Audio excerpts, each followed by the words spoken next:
Hi ಸ್ನೇಹಿತರೆ, smart study circle YouTube ಚಾನಲ್ಗೆ ನಿಮಗೆಲ್ಲರಿಗೂ ಸ್ವಾಗತ. ಸ್ನೇಹಿತರೆ, ಈ ಒಂದು ವಿಡಿಯೋದಲ್ಲಿ ನಾವು ಆಗಸ್ಟ್ 3, ಆಗಸ್ಟ್ 4, ಆಗಸ್ಟ್ 5 ಹಾಗೂ ಆಗಸ್ಟ್ 6ರ ಡೈಲಿ ಕರೆಂಟ್ ಅಫೇರ್ಸ್ MCQಗಳನ್ನು ಈ ಒಂದು ವಿಡಿಯೋದಲ್ಲಿ ನೋಡ್ತಾ ಹೋಗೋಣ. ಈ ಒಂದು ವಿಡಿಯೋನ ಆರಂಭ ಮಾಡೋಕ್ಕಿಂತ ಮುಂಚೆ ನಮ್ಮ ಚಾನಲ್ಗೆ ಇನ್ನೂ ಯಾರಾದರೂ ಸಬ್ಸ್ಕ್ರೈಬ್ ಮಾಡಿಲ್ಲ ಅಂದರೆ ಸಬ್ಸ್ಕ್ರೈಬ್ ಮಾಡ್ಕೊಳ್ಳಿ. ಅದರ ಪಕ್ಕದಲ್ಲಿರುವಂತಹ ಬೆಲ್ ಐಕಾನ್ ಕ್ಲಿಕ್ ಮಾಡಿ. ಈ ಒಂದು ವಿಡಿಯೋಗೆ ತಪ್ಪದೇ ಲೈಕ್ ಅನ್ನು ಕೊಡಿ. ಈ ವಿಡಿಯೋ ಮುಗಿದ ತಕ್ಷಣ ಈ ವಿಡಿಯೋ ಚೆನ್ನಾಗಿದೆ ಅಂತ ಅನಿಸಿದರೆ ನಿಮ್ಮ ಸ್ನೇಹಿತರಿಗೆ, ನಿಮ್ಮ ಎಲ್ಲ ಗ್ರೂಪ್ಗಳಿಗೆ ಈ ಒಂದು ವಿಡಿಯೋನ ಶೇರ್ ಮಾಡಿ. ಓಕೆ, ಇಂದಿನ ಒಂದು ಕರೆಂಟ್ ಅಫೇರ್ಸ್ ವಿಡಿಯೋನ ಆರಂಭ ಮಾಡೋಕ್ಕಿಂತ ಮುಂಚೆ ನಾಳೆ ಅಂದರೆ ದಿನಾಂಕ 11 ಆಗಸ್ಟ್ 11, 2025ರಂದು ಬೆಂಗಳೂರಿನ ಫ್ರೀಡಮ್ ಪಾರ್ಕ್ನಲ್ಲಿ ನಿಮಗೋಸ್ಕರ ಪ್ರತಿಭಟನೆ ನಡೀತಾ ಇದೆ. ಯಾಕಂದರೆ ಸುಮಾರು ಒಂದೂವರೆ ವರ್ಷಗಳಿಂದ ಯಾವುದೇ ಸರ್ಕಾರಿ ನೇಮಕಾತಿ ನಡೀತಾ ಇಲ್ಲ. ಹೀಗಾಗಿ ಬೃಹತ್ ಪ್ರಮಾಣದ ಒಂದು ಬೃಹತ್ ಪ್ರತಿಭಟನೆ ನಡೀತಾ ಇದೆ ಬೆಂಗಳೂರಿನ ಫ್ರೀಡಮ್ ಪಾರ್ಕಲ್ಲಿ. ನಾಳೆ ಯಾರ್ಯಾರಿಗೆ ಹೋಗೋಕ್ಕೆ ಸಾಧ್ಯ ಕಂಪಲ್ಸರಿ ದಯವಿಟ್ಟು ಎಲ್ಲರೂ ಹೋಗಿ ಅಟೆಂಡ್ ಆಗಿ. ಆಮೇಲೆ ಬೆಂಗಳೂರಿನಲ್ಲಿರುವಂಥ ವಿದ್ಯಾರ್ಥಿಗಳು ಯಾರು ಮಿಸ್ ಮಾಡಬೇಡಿ. ದಯವಿಟ್ಟು ಸ್ವಲ್ಪ ಟೈಮ್ ಮಾಡಿಕೊಂಡು ಫ್ರೀಡಮ್ ಪಾರ್ಕ್ಗೆ ಹೋಗಿ ನಿಮ್ಮ ಬೆಂಬಲವನ್ನು ವ್ಯಕ್ತಪಡಿಸಿ. ಬನ್ನಿ ಇಂದಿನ ಒಂದು ಕರೆಂಟ್ ಅಫೇರ್ಸ್ ವಿಡಿಯೋನ ಆರಂಭ ಮಾಡೋಣ. ಇತ್ತೀಚೆಗೆ ನಿಧನರಾದ ಸತ್ಯಪಾಲ್ ಮಲಿಕ್ ಯಾವ ಕ್ಷೇತ್ರದೊಂದಿಗೆ ಸಂಬಂಧ ಹೊಂದಿದ್ದರು? ಉತ್ತರ ರಾಜಕೀಯ. ಮಾಜಿ ರಾಜ್ಯಪಾಲರಾದ ಸತ್ಯಪಾಲ್ ಮಲಿಕ್ 5 ಆಗಸ್ಟ್ 2025ರಂದು ನಿಧನರಾಗಿದ್ದಾರೆ.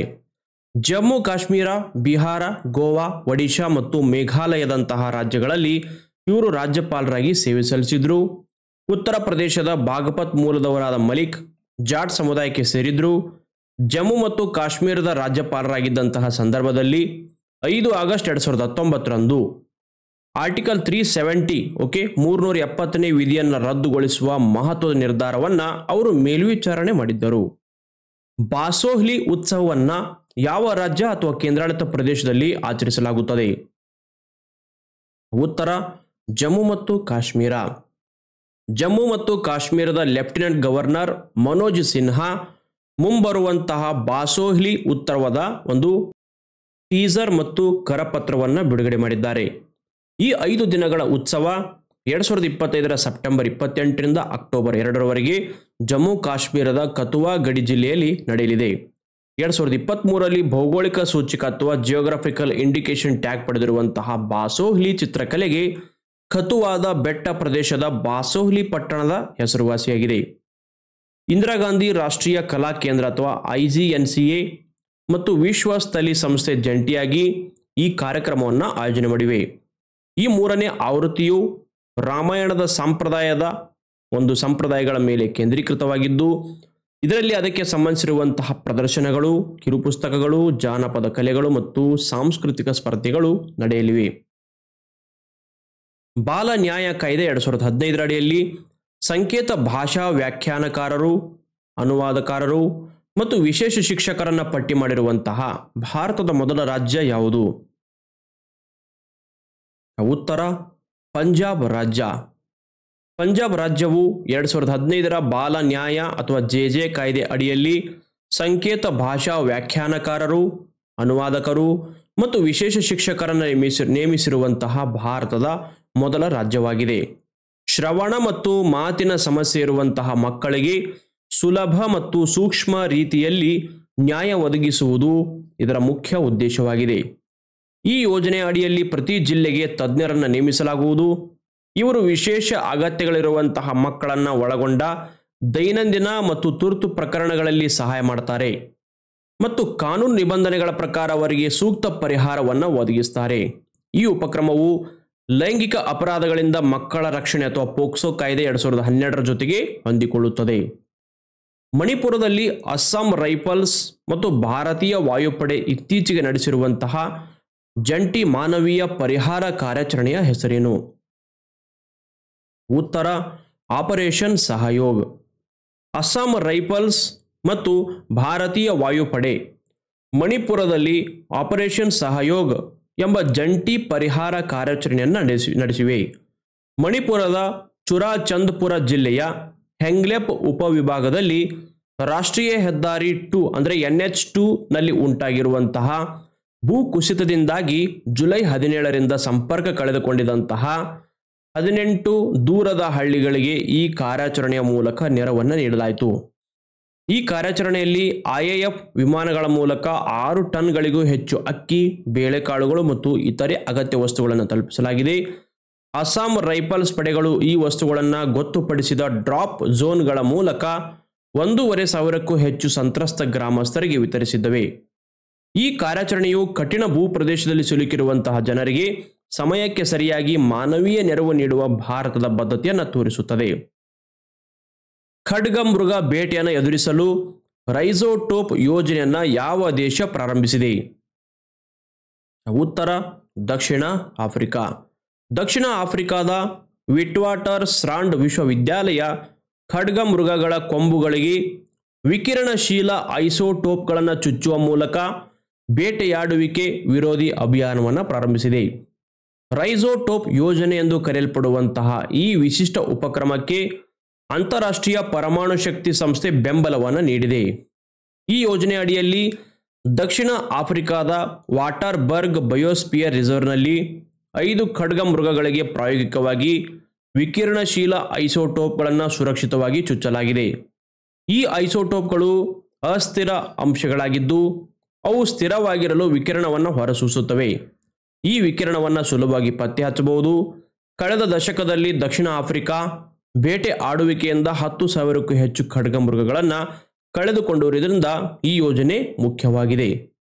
ಭಾರತದ ಮೊದಲ ಬಾಲಕಿಯರ ಫಿಫಾ ಪ್ರತಿಭಾ ಅಕಾಡೆಮಿಯನ್ನು ಎಲ್ಲಿ ಸ್ಥಾಪನೆ ಮಾಡಲಾಗ್ತಾ ಇದೆ? ಉತ್ತರ ತೆಲಂಗಾಣ. ಅಖಿಲ ಭಾರತ ಫುಟ್ಬಾಲ್ ಫೆಡರೇಷನ್ AIFF ಮತ್ತು ತೆಲಂಗಾಣ ಸರ್ಕಾರ ಭಾರತದ ಮೊದಲ ಬಾಲಕಿಯರ ಫಿಫಾ ಅಥವಾ federation international D football association ಈ ಒಂದು ಫಿಫಾ ಟ್ಯಾಲೆಂಟ್ ಅಕಾಡೆಮಿಯನ್ನು ಸ್ಥಾಪಿಸಲು ತಿಳುವಳಿಕಾ ಒಪ್ಪಂದ ಅಥವಾ ಮೆಮೊರಾಂಡಮ್ ಆಫ್ ಅಂಡರ್ಸ್ಟ್ಯಾಂಡಿಂಗ್ಗೆ ಸಹಿ ಹಾಕಿವೆ. ತೆಲಂಗಾಣ ಕ್ರೀಡಾ ಸಮಾವೇಶದ ಸಂದರ್ಭದಲ್ಲಿ ಈ ಮಹತ್ವದ ಒಪ್ಪಂದಕ್ಕೆ ಸಹಿ ಹಾಕಲಾಗಿದೆ. ಈ ಅಕಾಡೆಮಿಯು ತೆಲಂಗಾಣದ ಹೈದರಾಬಾದ್ನಲ್ಲಿರುವಂತಹ ಗಚಿಬೌಲಿ ಕ್ರೀಡಾಂಗಣದ ಸಂಕೀರ್ಣದಲ್ಲಿ ತಲೆ ಎತ್ತಲಿದೆ. ಅಕಾಡೆಮಿಯ ಕಾರ್ಯಾಚರಣೆಗಳು, ತಾಂತ್ರಿಕ ಚೌಕಟ್ಟು, ಪ್ರತಿಭಾನ್ವೇಷಣೆ ಅಥವಾ ಟ್ಯಾಲೆಂಟ್ ಸ್ಕೌಟಿಂಗ್ ಮತ್ತು ತರಬೇತಿ ಪಠ್ಯಕ್ರಮವನ್ನು AIFF ಮತ್ತು ಫಿಫಾ ಜೊತೆಗೆ ಸಮನ್ವಯದೊಂದಿಗೆ ನಿರ್ವಹಿಸಲಿದೆ. ಇದರೊಂದಿಗೆ ತೆಲಂಗಾಣದ ಕ್ರೀಡಾ ಪ್ರಾಧಿಕಾರ ಮೂಲಸೌಕರ್ಯ, ಲಾಜಿಸ್ಟಿಕ್ಸ್, ಶಿಕ್ಷಣ, ಹಣಕಾಸು ಮತ್ತು ಕಲ್ಯಾಣದಂತಹ ವ್ಯವಸ್ಥಾಪಕ ಜವಾಬ್ದಾರಿಗಳನ್ನು ಈ ಒಂದು SATG ಅಥವಾ ತೆಲಂಗಾಣ ಕ್ರೀಡಾ ಪ್ರಾಧಿಕಾರ ವಹಿಸಿಕೊಳ್ಳಲಿದೆ. ಇತ್ತೀಚೆಗೆ ಸುದ್ದಿಗಳಲ್ಲಿ ಕಾಣಿಸಿಕೊಂಡಿರುವಂತಹ ಮಹಾಬೋಧಿ ದೇವಾಲಯ ಯಾವ ನದಿಯ ದಂಡೆಯ ಮೇಲಿದೆ? ಉತ್ತರ ನಿರಂಜನ ನದಿ. ಭಾರತದ ಸುಪ್ರೀಂ ಕೋರ್ಟ್ 1949ರ ಬೋಧಗಯಾ ದೇವಾಲಯ ಕಾಯ್ದೆಯನ್ನು ರದ್ದುಗೊಳಿಸಬೇಕೆಂದು ಕೋರಿ ಸಲ್ಲಿಸಲಾಗಿರುವಂತಹ ಅರ್ಜಿಯ ವಿಚಾರಣೆಗೆ ಒಪ್ಪಿಕೊಂಡಿದೆ. ಈ ಅರ್ಜಿಯಲ್ಲಿ ಬಿಹಾರದಲ್ಲಿರುವಂತಹ ಮಹಾಬೋಧಿ ದೇವಾಲಯದ ಉತ್ತಮ ಆಡಳಿತಕ್ಕಾಗಿ ಈ ಹಳೆಯ ಕಾಯ್ದೆಯ ಬದಲಿಗೆ ಹೊಸ ಕೇಂದ್ರ ಕಾನೂನನ್ನು ಜಾರಿಗೆ ತರಬೇಕೆಂದು ಒತ್ತಾಯಿಸಲಾಗಿದೆ. ಮಹಾಬೋಧಿ ದೇವಾಲಯವು ಗೌತಮ ಬುದ್ಧ ಜ್ಞಾನೋದಯವನ್ನು ಪಡೆದಿರುವಂತಹ ಒಂದು ಪವಿತ್ರ ಸ್ಥಳವಾಗಿದೆ. ಇದು ಲುಂಬಿನಿ, ಸಾರನಾಥ ಮತ್ತು ಕುಶಿನಗರಗಳ ಜೊತೆಗೆ ಬೌದ್ಧ ಧರ್ಮದ 4 ಅತ್ಯಂತ ಪವಿತ್ರ ತಾಣಗಳಲ್ಲಿ ಒಂದಾಗಿದೆ. ಈ ದೇವಾಲಯವು ಬಿಹಾರದ ಬೋಧ್ ಗಯಾದಲ್ಲಿ ಐತಿಹಾಸಿಕ ನಿರಂಜನ ನದಿಯ ದಡದ ಮೇಲಿದೆ. ಅಗ್ನಿಶೋಧ ಹೆಸರಿನ ಭಾರತೀಯ ಸೇನಾ ಸಂಶೋಧನಾ ಕೋಶವನ್ನು ಇತ್ತೀಚೆಗೆ ಎಲ್ಲಿ ಉದ್ಘಾಟಿಸಲಾಗಿದೆ? ಉತ್ತರ IIT ಮದ್ರಾಸ್. ಭಾರತೀಯ ಸೇನೆಯ ಮುಖ್ಯಸ್ಥ ಜನರಲ್ ಉಪೇಂದ್ರ ದ್ವಿವೇದಿ ಇತ್ತೀಚೆಗೆ IIT ಮದ್ರಾಸ್ನಲ್ಲಿ ಅಗ್ನಿಶೋಧ ಎಂಬ ಭಾರತೀಯ ಸೇನಾ ಸಂಶೋಧನಾ ಕೋಶವನ್ನು ಅಥವಾ IARCಯನ್ನು ಉದ್ಘಾಟಿಸಿದ್ದಾರೆ. ಈ ಹೊಸ ಕೇಂದ್ರವು ಸೇನೆಯ ಆಧುನೀಕರಣವನ್ನು ಬೆಂಬಲಿಸಲು ನೈಜ ಸಮಯದ ಮಿಲಿಟರಿ ಅನ್ವಯಿಕೆಗಳೊಂದಿಗೆ ಶೈಕ್ಷಣಿಕ ಸಂಶೋಧನೆಯನ್ನು ಸಂಯೋಜನೆ ಮಾಡುವಂತಹ ಗುರಿಯನ್ನು ಹೊಂದಿದೆ. ಇದು ಸೇನೆಯ ಸ್ವದೇಶೀಕರಣದಿಂದ ಸಶಕ್ತೀಕರಣ ಅಥವಾ ಸ್ಥಳೀಕರಣದ ಮೂಲಕ ಸಬಲೀಕರಣ ಎಂಬ ದೃಷ್ಟಿಕೋನಕ್ಕೆ ಸಂಪೂರ್ಣವಾಗಿ ಹೊಂದಿಕೊಳ್ಳುತ್ತೆ. ಈ ಕೇಂದ್ರವು ಸಂಯೋಜಕ ಉತ್ಪಾದನೆ, ಸೈಬರ್ ಭದ್ರತೆ, ಕ್ವಾಂಟಮ್ ಕಂಪ್ಯೂಟಿಂಗ್, ವೈರ್ಲೆಸ್ ಸಂವಹನ ಮತ್ತು ಡ್ರೋನ್ಗಳಂತಹ ಪ್ರಮುಖ ಕ್ಷೇತ್ರಗಳ ಮೇಲೆ ತನ್ನ ಗಮನವನ್ನು ಕೇಂದ್ರೀಕರಿಸುತ್ತದೆ. ಈ ಸಹಭಾಗಿತ್ವವು ರಕ್ಷಣಾ ತಂತ್ರಜ್ಞಾನದಲ್ಲಿ ಭಾರತದ ಸ್ವಾವಲಂಬನೆಯನ್ನು ಹೆಚ್ಚಿಸಲು ಒಂದು ಮಹತ್ವದ ಹೆಜ್ಜೆಯಾಗಿದೆ. ಮುಂದಿನ ಪ್ರಶ್ನೆ ನೋಡಿ, ಲಡಾಖ್ನ ಯಾವ 2 ಬೆಳೆಗಳು ಅಂತಾರಾಷ್ಟ್ರೀಯ ಬಾಹ್ಯಾಕಾಶ ನಿಲ್ದಾಣದಲ್ಲಿ ಅಥವಾ ISS ನಲ್ಲಿ ನಾಸಾದ ಕ್ರ್ಯೂ 11 ಈ ಒಂದು ಪ್ರಯೋಗದ ಭಾಗವಾಗಿವೆ. ಉತ್ತರ ಆಪ್ಷನ್ 2 ಸೀಬಕ್ ಥಾರ್ನ್ ಮತ್ತು ಹಿಮಾಲಯನ್ ಟಾರ್ಟರಿ. ಅಂತಾರಾಷ್ಟ್ರೀಯ ಬಾಹ್ಯಾಕಾಶ ನಿಲ್ದಾಣ ಅಥವಾ ಇಂಟರ್ನ್ಯಾಷನಲ್ ಸ್ಪೇಸ್ ಸ್ಟೇಷನ್ ISS ನಾಸಾದ ಕ್ರ್ಯೂ 11 ಪ್ರಯೋಗಕ್ಕಾಗಿ ಲಡಾಖ್ನ ಶೀತ ಮರುಭೂಮಿಯಲ್ಲಿ ಬೆಳೆದಿರುವಂತಹ ಸೀಬಕ್ ಥಾರ್ನ್ ಮತ್ತು ಹಿಮಾಲಯನ್ ಟಾರ್ಟರಿ ಬಕ್ ವೀಟ್ನ ಬೀಜಗಳನ್ನು ಬಳಸಲಾಗಿದೆ. ಈ ಬೀಜಗಳನ್ನು ಬೆಂಗಳೂರಿನ ಭಾರತೀಯ ಬಾಹ್ಯಾಕಾಶ ಸ್ಟಾರ್ಟ್ಅಪ್ ಸಂಸ್ಥೆ ಪ್ರೋಟೋ ಪ್ಲಾನೆಟ್ ಒದಗಿಸಿದೆ. ಫ್ಲೋರಿಡಾದಿಂದ 1 ಆಗಸ್ಟ್ 2025 ಉಡಾವಣೆಯಾಗಿರುವಂತಹ ಈ ಕಾರ್ಯಾಚರಣೆ ಆಗಸ್ಟ್ 2 ಅಂತಾರಾಷ್ಟ್ರೀಯ ಬಾಹ್ಯಾಕಾಶ ನಿಲ್ದಾಣವನ್ನು ತಲುಪಿತ್ತು. ಈ ಪ್ರಯೋಗದ ಮುಖ್ಯ ಉದ್ದೇಶ ಏನಂದ್ರೆ ಮೊಳಕೆ ಒಡೆಯುವ ಮೊದಲು ಬೀಜಗಳು ಬಾಹ್ಯಾಕಾಶದ ಒತ್ತಡ ಮತ್ತು ಸೂಕ್ಷ್ಮ ಗುರುತ್ವಾಕರ್ಷಣೆಗೆ ಹೇಗೆ ಪ್ರತಿಕ್ರಿಯಿಸುತ್ತವೆ ಎಂಬುದನ್ನು ಅಧ್ಯಯನ ಮಾಡುವುದಾಗಿದೆ. ಬಾಹ್ಯಾಕಾಶ ಕೃಷಿಗೆ ನಿರ್ಣಾಯಕವಾಗಿರುವಂತಹ ಜೀನ್ ಸಕ್ರಿಯಗೊಳಿಸುವಿಕೆ ಮತ್ತು ಚಯಾಪಚಯ ಪ್ರಕ್ರಿಯೆಗಳ ಮೇಲೆ ಈ ಸಂಶೋಧನೆ ಕೇಂದ್ರೀಕರಿಸುತ್ತದೆ. ಪೋಷಕಾಂಶಗಳಿಂದ ಸಮೃದ್ಧವಾಗಿರುವಂತಹ ಈ ಸಸ್ಯಗಳು ದೀರ್ಘಾವಧಿಯ ಬಾಹ್ಯಾಕಾಶ ಕಾರ್ಯಾಚರಣೆಗಳಿಗೆ ಸೂಕ್ತ ಆಗಿವೆ. ಸೀಬಕ್ ಥಾರ್ನ್ ಬಗ್ಗೆ ನೋಡೋದಾದ್ರೆ ಇದರ ವೈಜ್ಞಾನಿಕ ಹೆಸರು ಹಿಪ್ಪೋಪೆ ರಾಮ್ನೋಡೇಸ್. ಓಕೆ, ಇದರ ವೈಜ್ಞಾನಿಕ ಹೆಸರಾಗಿದೆ. ಇದು ಒಂದು ಪೊದೆಯ ಜಾತಿಯ ಸಸ್ಯವಾಗಿದೆ. ಹಣ್ಣುಗಳು ಕಿತ್ತಳೆ ಅಥವಾ ಹಳದಿ ಬಣ್ಣದಲ್ಲಿದ್ದು ಭಾರತದ ಹಿಮಾಲಯ ಪ್ರದೇಶದಲ್ಲಿ ವ್ಯಾಪಕವಾಗಿ ಇವು ಬೆಳೆಯುತ್ತವೆ. ಇದನ್ನು ಅದ್ಭುತ ಹಣ್ಣು ಅಥವಾ ಹಳದಿ ಚಿನ್ನ ಎಂಬ ಹೆಸರಿನಿಂದ ಕರೆಯಲಾಗುತ್ತದೆ. ಇದರಲ್ಲಿ ವಿಟಮಿನ್ ಸಿ ಮತ್ತು ವಿಟಮಿನ್ ಇ ಮತ್ತು ಇತರೆ ಪೌಷ್ಟಿಕಾಂಶಗಳು ಹೇರಳವಾಗಿ ದೊರೆಯುತ್ತವೆ.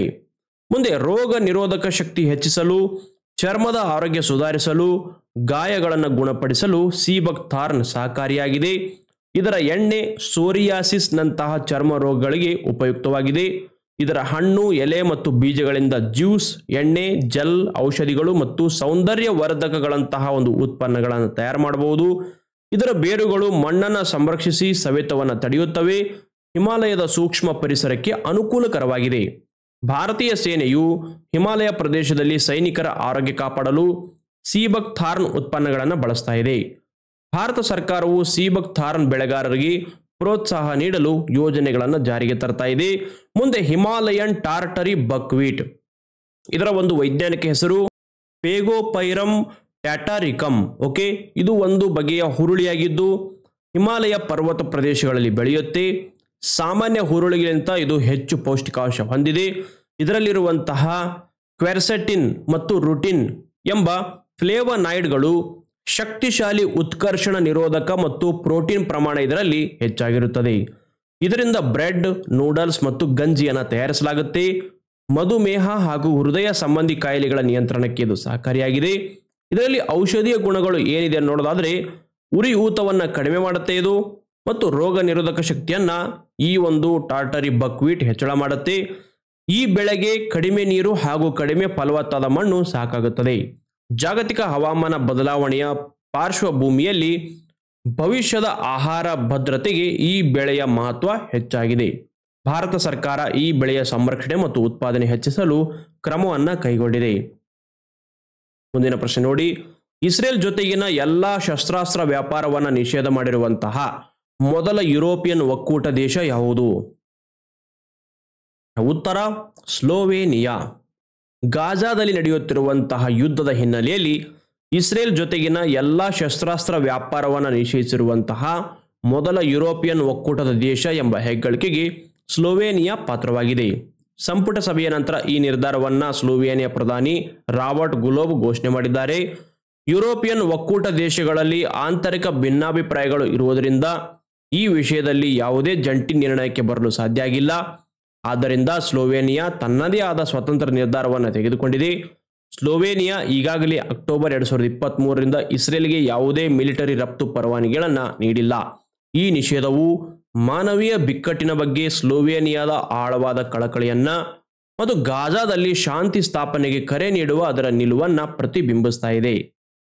ಯುರೋಪಿಯನ್ ಒಕ್ಕೂಟದ ಬಗ್ಗೆ ನೋಡೋದಾದ್ರೆ ಯುರೋಪಿಯನ್ ಒಕ್ಕೂಟವನ್ನು 1993ರಲ್ಲಿ ಮಾಸ್ಟ್ರಿಚ್ ಒಪ್ಪಂದದ ಮೂಲಕ ಸ್ಥಾಪಿಸಲಾಯಿತು. ಇದರ ಪೂರ್ವವರ್ತಿ ಸಂಸ್ಥೆ ಯಾವುದಂದ್ರೆ ಯುರೋಪಿಯನ್ ಆರ್ಥಿಕ ಸಮುದಾಯ. ಇದನ್ನು 1957ರಲ್ಲಿ ರೋಮ್ ಒಪ್ಪಂದದ ಮೂಲಕ ರಚನೆ ಮಾಡಲಾಗಿತ್ತು. ಇದರ ಸ್ಥಾಪಕ ಸದಸ್ಯ ರಾಷ್ಟ್ರಗಳು ಯಾವುದಂದ್ರೆ Belgium, France, Germany, Italy, Luxembourg ಮತ್ತು ನೆದರ್ಲ್ಯಾಂಡ್ಸ್ ರಾಷ್ಟ್ರಗಳು. ಇದರ ಕೇಂದ್ರ ಕಚೇರಿ ಬೆಲ್ಜಿಯಂನ ಬ್ರಸೆಲ್ಸ್ನಲ್ಲಿದೆ. 2025ರಂತೆ ಇದು 27 ಸದಸ್ಯ ರಾಷ್ಟ್ರಗಳನ್ನು ಹೊಂದಿದೆ. ಯುನೈಟೆಡ್ ಕಿಂಗ್ಡಮ್ 2020ರ ಜನವರಿ 31ರಂದು ಯುರೋಪಿಯನ್ ಒಕ್ಕೂಟದಿಂದ ಹೊರಬಂದಿದೆ. ಇದಕ್ಕೆ ಬ್ರೆಕ್ಸಿಟ್ ಅಥವಾ ಬ್ರಿಟನ್ ಎಕ್ಸಿಟ್ ಅಂತ ಕೂಡ ಕರೀತಾರೆ. 2025ರ ಚೆಸ್ ಇ ಸ್ಪೋರ್ಟ್ಸ್ ವಿಶ್ವಕಪ್ ಗೆದ್ದವರು ಯಾರು? ಉತ್ತರ ಮ್ಯಾಗ್ನಸ್ ಕಾರ್ಲ್ಸನ್. ವಿಶ್ವದ number 1 grandmaster Magnus Carlsen 2025ರ ಚೊಚ್ಚಲ ಚೆಸ್ ಇ ಸ್ಪೋರ್ಟ್ಸ್ ವಿಶ್ವಕಪ್ ಅನ್ನು ಗೆದ್ದುಕೊಂಡಿದ್ದಾರೆ. ಸೌದಿ ಅರೇಬಿಯಾದ ರಿಯಾದ್ನಲ್ಲಿ ನಡೆದಿರುವಂತಹ ಈ ಪಂದ್ಯಾವಳಿಯ ಫೈನಲ್ನಲ್ಲಿ ಅತ್ಯುತ್ತಮ 3 ಪಂದ್ಯಗಳ ಸರಣಿಯಲ್ಲಿ GM ಅಲಿರೆಜಾ ಫಿರೋಜ್ಜಾ ಇವರನ್ನ ಸೋಲಿಸುವ ಮೂಲಕ ಒಂದು ವಿನ್ ಆಗಿದ್ದಾರೆ. ಚೀನಾ ರಷ್ಯಾ ಜಂಟಿ ನೌಕಾ ವ್ಯಾಯಾಮ ಆಗಿರುವಂತಹ ಜಾಯಿಂಟ್ ಸಿ 2025 ಎಲ್ಲಿ ನಡೆಸಲಾಗಿದೆ? ಉತ್ತರ ಜಪಾನ್ನ ಸಮುದ್ರದಲ್ಲಿ. ಚೀನಾ ಮತ್ತು ರಷ್ಯಾ ತಮ್ಮ ಕಾರ್ಯತಂತ್ರದ ಪಾಲುದಾರಿಕೆಯನ್ನು ಬಲಪಡಿಸಲು ಮತ್ತು ಅಮೆರಿಕದ ನೇತೃತ್ವದ ಜಾಗತಿಕ ಕ್ರಮಗಳನ್ನು ಎದುರಿಸುವ ಉದ್ದೇಶದಿಂದ 2025ರ ಆಗಸ್ಟ್ 3ರಂದು ಜಪಾನ್ ಸಮುದ್ರದಲ್ಲಿ ಜಾಯಿಂಟ್ ಸಿ 2025 ಎಂಬ ಜಂಟಿ ನೌಕಾ ಕವಾಯತುಗಳನ್ನು ಪ್ರಾರಂಭಿಸಿವೆ. ರಷ್ಯಾದ ವ್ಲಾಡಿವೋಸ್ಟಾಕ್ ಬಂದರಿನ ಸಮೀಪ ನಡೀತಾ ಇರುವಂತಹ ಈ ಕವಾಯತುಗಳಲ್ಲಿ ಸಬ್ಮರೀನ್ ಪಾರುಗಾಣಿಕಾ, ಜಲಾಂತರ್ಗಾಮಿ ವಿರೋಧಿ ವಾಯು ರಕ್ಷಣೆ ಮತ್ತು ಕ್ಷಿಪಣಿ ವಿರೋಧಿ ಮತ್ತು ಕಡಲ ಯುದ್ಧ ತಂತ್ರಗಳು ಸೇರಿವೆ. ಈ ಕಾರ್ಯಾಚರಣೆಯಲ್ಲಿ ರಷ್ಯಾದ ನೌಕಾಪಡೆಯೊಂದಿಗೆ ಚೀನಾದ 4 ಯುದ್ಧ ನೌಕೆಗಳು ಭಾಗವಹಿಸ್ತಾ ಇದ್ದು, ಅವುಗಳಲ್ಲಿ ಮಾರ್ಗದರ್ಶಿ ಕ್ಷಿಪಣಿ ವಿಧ್ವಂಸಕಗಳಾಗಿರುವಂತಹ ಶಾವೋಕ್ಸಿಂಗ್ ಮತ್ತು ಉರುಮ್ಕಿ ಪ್ರಮುಖವಾಗಿವೆ. ಈ ಜಂಟಿ ಸಮರಾಭ್ಯಾಸ ಉಭಯ ದೇಶಗಳ ರಕ್ಷಣಾ ಸಹಕಾರವನ್ನು ಮತ್ತಷ್ಟು ಗಟ್ಟಿಗೊಳಿಸುತ್ತದೆ. ಮೀನು ಉತ್ಪಾದನೆಯಲ್ಲಿ ಭಾರತ ಜಾಗತಿಕವಾಗಿ ಎಷ್ಟನೇ ಸ್ಥಾನದಲ್ಲಿದೆ? ಉತ್ತರ 2ನೇ ಸ್ಥಾನ. ಮೀನು ಉತ್ಪಾದನೆಯಲ್ಲಿ ಭಾರತ ಜಾಗತಿಕವಾಗಿ 2ನೇ ಸ್ಥಾನದಲ್ಲಿದೆ. 2013-14ಕ್ಕೆ ಹೋಲಿಸಿದರೆ 2024-25ರಲ್ಲಿ ಭಾರತವು ಮೀನು ಉತ್ಪಾದನೆಯಲ್ಲಿ ಶೇಕಡ103ರಷ್ಟು ಬೆಳವಣಿಗೆಯೊಂದಿಗೆ ಜಾಗತಿಕವಾಗಿ 2ನೇ ಸ್ಥಾನವನ್ನು ಸಾಧಿಸಿದೆ. ಮೀನುಗಾರಿಕೆ ವಲಯದಲ್ಲಿ ಉತ್ಪಾದಕತೆ, ಸುಸ್ಥಿರತೆ ಮತ್ತು ಉದ್ಯೋಗವನ್ನು ಹೆಚ್ಚಿಸಲು ವಿನ್ಯಾಸಗೊಳಿಸಲಾಗಿರುವಂತಹ ಪ್ರಧಾನಮಂತ್ರಿ ಮತ್ಸ್ಯ ಸಂಪದ ಯೋಜನೆ ಮತ್ತು ಮೀನು ರೈತರಿಗೆ ಆರ್ಥಿಕ ನೆರವು ನೀಡುವ ಕಿಸಾನ್ ಕ್ರೆಡಿಟ್ ಕಾರ್ಡ್ ಯೋಜನೆಯಂತಹ ಪ್ರಮುಖ ಉಪಕ್ರಮಗಳ ಅನುಷ್ಠಾನ ಈ ಸಾಧನೆಗೆ ಕಾರಣವಾಗಿವೆ. ಇಂಡೋ ಬರ್ಮಾ ರಾಮ್ಸಾರ್ ಪ್ರಾದೇಶಿಕ ಉಪಕ್ರಮವನ್ನು ಪ್ರಾರಂಭಿಸಿರುವಂತಹ ಸಂಸ್ಥೆ ಯಾವುದು? ಉತ್ತರ IUCN. ಇಂಡೋ ಬರ್ಮಾ ರಾಮ್ಸಾರ್ ಪ್ರಾದೇಶಿಕ ಉಪಕ್ರಮ IBRRI ಇಂಡೋ ಬರ್ಮಾ ಪ್ರದೇಶದಲ್ಲಿರುವಂತಹ ಜೌಗು ಪ್ರದೇಶಗಳನ್ನು ಸಂರಕ್ಷಣೆ ಮಾಡುವ ಮತ್ತು ಪುನಃಸ್ಥಾಪಿಸುವ ಗುರಿಯನ್ನು ಹೊಂದಿರುವ ಸಹಯೋಗದ ಪ್ರಯತ್ನವಾಗಿದೆ. ಇದನ್ನು ಕಾಂಬೋಡಿಯಾ, ಲಾವೋಪಿಡಿಯಾರ್, ಮಯನ್ಮಾರ್, ಥೈಲ್ಯಾಂಡ್ ಮತ್ತು ವಿಯೆಟ್ನಾಂನ ರಾಮ್ಸಾರ್ ರಾಷ್ಟ್ರೀಯ ಕೇಂದ್ರ ಬಿಂದುಗಳು ಜಂಟಿಯಾಗಿ ಅಭಿವೃದ್ಧಿಪಡಿಸಿವೆ. ಅಂತಾರಾಷ್ಟ್ರೀಯ ಪ್ರಕೃತಿ ಸಂರಕ್ಷಣೆ ಒಕ್ಕೂಟ IUCN ಏಷ್ಯಾ ಪ್ರಾದೇಶಿಕ ಕಚೇರಿಯ ಬೆಂಬಲದೊಂದಿಗೆ ಗಡಿ ಉದ್ದಕ್ಕೂ ಜೌಗು ಪ್ರದೇಶ ಪರಿಸರ ವ್ಯವಸ್ಥೆಗಳ ಸುಸ್ಥಿರ ನಿರ್ವಹಣೆಯನ್ನು ಖಚಿತಪಡಿಸಿಕೊಳ್ಳಲು ರಾಮ್ಸಾರ್ ಸಮಾವೇಶದ ಕಾರ್ಯತಂತ್ರದ ಯೋಜನೆಯ ಅನುಷ್ಠಾನವನ್ನು ಬೆಂಬಲಿಸುವಲ್ಲಿ ಈ ಉಪಕ್ರಮವು ನಿರ್ಣಾಯಕ ಪಾತ್ರವನ್ನು ವಹಿಸುತ್ತದೆ. ಓಕೆ, ಇಲ್ಲಿಗೆ ಆಗಸ್ಟ್ 3, 4, 5, 6ರ ಒಂದು ಕರೆಂಟ್ ಅಫೇರ್ಸ್ ವಿಡಿಯೋ ಮುಕ್ತಾಯ ಆಗ್ತಾ ಇದೆ. ಓಕೆ, ಮುಂದಿನ ವಿಡಿಯೋದಲ್ಲಿ ಆಗಸ್ಟ್ 7, 8, 9, 10 ಓಕೆ 4 ದಿನಗಳ ಕರೆಂಟ್ ಅಫೇರ್ಸ್ ವಿಡಿಯೋನ ಅಪ್ಲೋಡ್ ಮಾಡಲಾಗುವುದು. ಯಾರಿಗಾದರೂ ನಮ್ಮ ಸ್ಮಾರ್ಟ್ ಸ್ಟಡಿ ಸರ್ಕಲ್ ಮಾಸಪತ್ರಿಕೆಗಳು ಜನವರಿಯಿಂದ ಜುಲೈವರೆಗೆ ಸಿಕ್ಕಿಲ್ಲ ಅಂದರೆ ಕೆಳಗಡೆ ನಂಬರ್ ಕಾಣ್ತಾ ಇದೆ, ನಂಬರ್ಗೆ ವಾಟ್ಸಪ್ ಮಾಡಿ ಪೋಸ್ಟ್ ಮೂಲಕ ನಿಮ್ಮ ಮನೆ ಬಾಗಿಲಿಗೆ ತಲುಪಿಸಲಾಗುವುದು. ಬಜೆಟ್ ಅಂಡ್ ಎಕನಾಮಿಕ್ ಸರ್ವೆ ಪುಸ್ತಕ ಕೂಡ ನಮ್ಮಲ್ಲಿ ಲಭ್ಯ ಇರುತ್ತೆ. ಆಗಸ್ಟ್ ಮಾಸಪತ್ರಿಕೆ ಓಕೆ, ಸ್ಮಾರ್ಟ್ ಸ್ಟಡಿ ಸರ್ಕಲ್ನ ಆಗಸ್ಟ್ ಮಾಸಪತ್ರಿಕೆ ಇನ್ನೂ ಪ್ರಿಂಟಿಂಗ್ ಅಲ್ಲಿದೆ. 2-3 ದಿನ ಅಥವಾ 4 ದಿನದಲ್ಲಿ ಮಾರುಕಟ್ಟೆಗೆ ಬರಲಿದೆ. ಧನ್ಯವಾದ.